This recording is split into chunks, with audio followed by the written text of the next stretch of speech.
Hitler wanted more territory. So he decided that he will make an agreement with Stalin that they will divide Poland in half. Hitler will take the western part and Stalin will take the eastern part. So we had the Russian army coming to our hometown. Since we were not in the bourgeoisie category, my father was a tailor, my mother was a clerk in a place he sold, it was a printing shop, a toy store, and a stationery store. My mother worked in that place since she was a teenager. She was a family.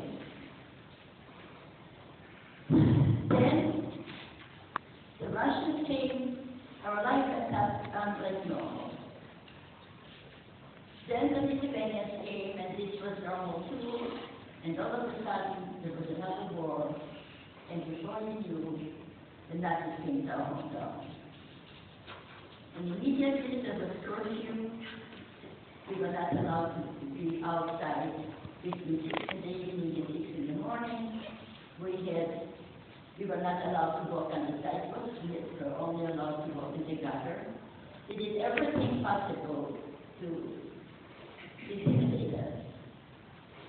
Men would walk on the streets, men would walk on the streets. Of course, we had on our clothing the Star of David, or we had an armband, the right armband with the yellow Star of David. It was constantly changing. And the fear was there. They were men off the street, and we didn't know what happened to them. They always said they're going to the working place, but nothing was heard about them.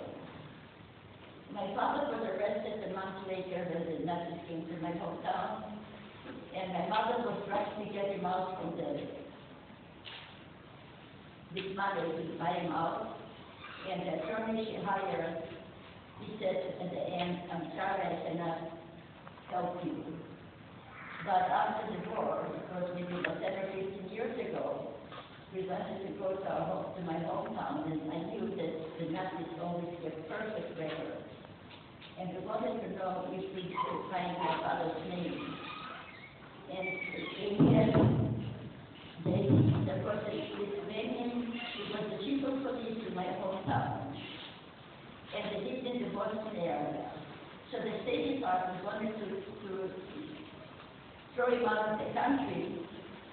And so we contacted this gentleman from the Justice Department. And he didn't get any cooperation from the Lithuanian government. He had to learn Lithuanian to really find all the records of this particular individual. And he asked my father's name, and within 24 hours he sent us back with the text, the email in those days, that my father's name was, I think, 54th on a sheet of over 100 people. I knew my father was dead, but this was a record, a document to verify. Shortly after, this was about August of 1941, we were supposed to go to Seattle. Since we never traveled, we didn't have any place to go to. When we went to the country, the farmers brought us a horse.